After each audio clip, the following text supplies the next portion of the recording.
नमस्ते आप सभी को। मैं हूं अंदा और आपका सबका फिर से एक बार स्वागत करती हूं मेरे इस चैनल में। रामायण, महाभारत, श्रीमद् भागवत और श्रीमद् भागवत गीता, ये ग्रंथ सभी को पता होंगे क्योंकि भारतीय परंपरा की, भारतीय संस्कृति की बहुत बड़ी देन है। तो इसी ग्रंथों में से एक ग्रंथ महाभारत, जिसमें एक छोटी सी जो कथा है वो मैं आज आपके सामने प्रस्तुत कर दी। तो महाभारत का युद्ध चल रहा है और युद्ध काफ़ी चरम सीमा तक आ चुका है और कौरवों की संख्या बड़ी है, पांडवों की संख्या छोटी है, लेकिन पांडवों के साथ में स्वतः श्री कृष्ण हैं जो अर्जुन के सारथी हैं। तो कौरवों के तरफ से बहुत बड़े बड़े योद्धा मारे जा चुके हैं युद्ध भूमि में। गुरु द्रोणाचार्य मारे जा चुके थे, भीष्म पितामह महाशय्या पर थे। तो लेकिन कर्ण को कोई अभी तक हाथ भी नहीं लगा पा रहा था। तो युद्ध के शाम को पांडवों की एक बैठक हो रही थी। युधिष्ठिर तो वैसे बहुत विनम्र थे, बहुत संयमी थे, लेकिन उस दिन युद्ध के वजह से उनका संयम थोड़ा सा छूट गया और उन्होंने अर्जुन से कहा, क्यों भाई अर्जुन, तुम तो बहुत बड़े धनुर्धारी हो, बहुत बड़े योद्धा हो, लेकिन तुम एक कर्ण को नहीं पकड़ पा रहे हो। तो क्या मतलब तुम्हारी इस धनुर्धारी का और क्या मतलब तुम्हारे इस गांडीव का।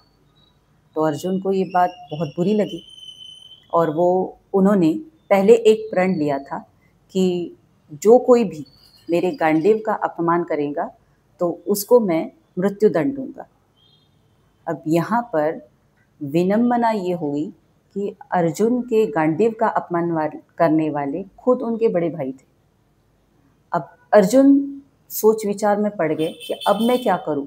मैंने तो ये प्रण लिया है कि कोई अगर मेरे गांडीव का अपमान करेगा तो मैं उसको नहीं छोड़ूंगा।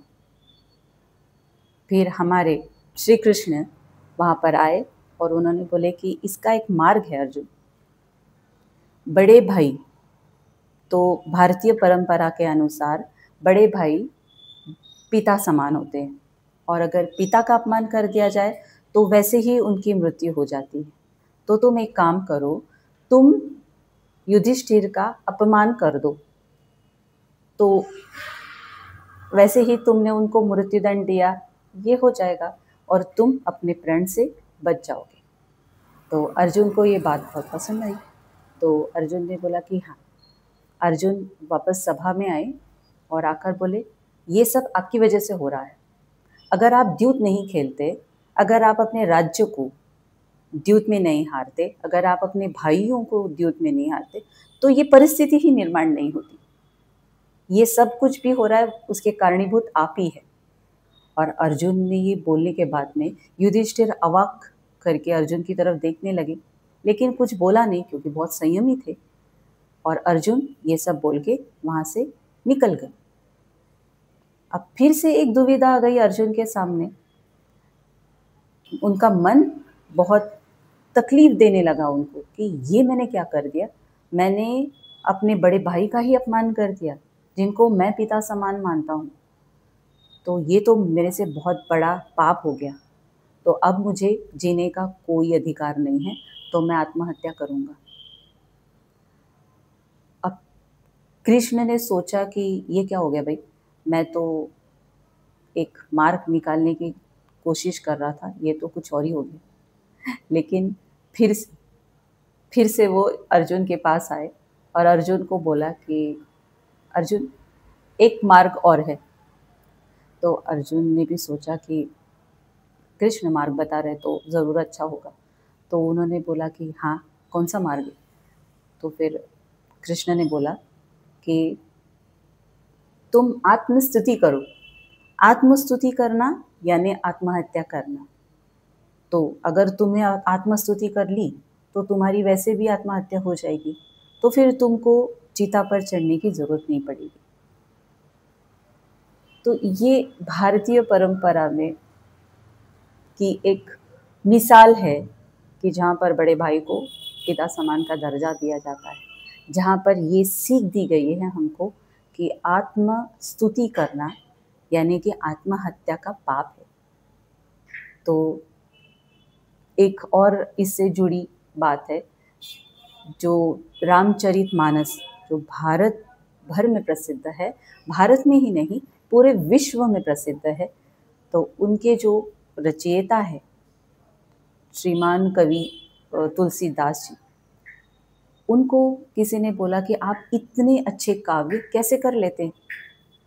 तो उन्होंने बोला कि मैं कोई काव्य नहीं करता हूँ, मैं सिर्फ अपने भगवान की पूजा करता हूँ, मैं अपने भगवान के प्रति अपनी भावनाएं व्यक्त करता हूँ। अगर वो काव्य का रूप ले लेती है तो ये मुझे नहीं पता कि ये किस तरह से होता है, लेकिन मैं तो सिर्फ अपने भगवान में संतुष्ट हूँ। तो ये होता है बड़े लोगों का आत्मस्तुति से बचने का मार्ग, जो खुद को एकदम भगवान का भक्त, भगवान के चरणों में बैठा हुआ व्यक्ति समझते हैं, वो बड़े बड़े काव्य रच डालते हैं। तो ये थी आज की एक छोटी सी कथा। अगर बहुत अंदर तक सोचे तो इस कथा का जो सार है वो बहुत मायने रखता है। मैं खुद एक सीधी गृहिणी हूँ, घर का, बच्चों का, पति का ख्याल रखती हूँ, लेकिन अपनी बातों को सबके सामने प्रस्तुत करना चाहती हूँ, जो बातें मुझे खटकती है। तो ये यूट्यूब का जो माध्यम है, इससे अच्छा माध्यम और क्या होगा, जहाँ पर आप अपनी बातें बहुत सारे लोगों तक एक साथ पहुँचा सकते हो। तो कृपया इस सफ़र में मेरे साथ बने रहिए। मेरे इस चैनल को ज़्यादा से ज़्यादा लाइक करिए, शेयर करिए और सब्सक्राइब करें। मैं मिलती हूँ आपसे एक नए वीडियो के साथ में। तब तक के लिए जय तु हिंदू राष्ट्रम, जय हिंद, जय भारत।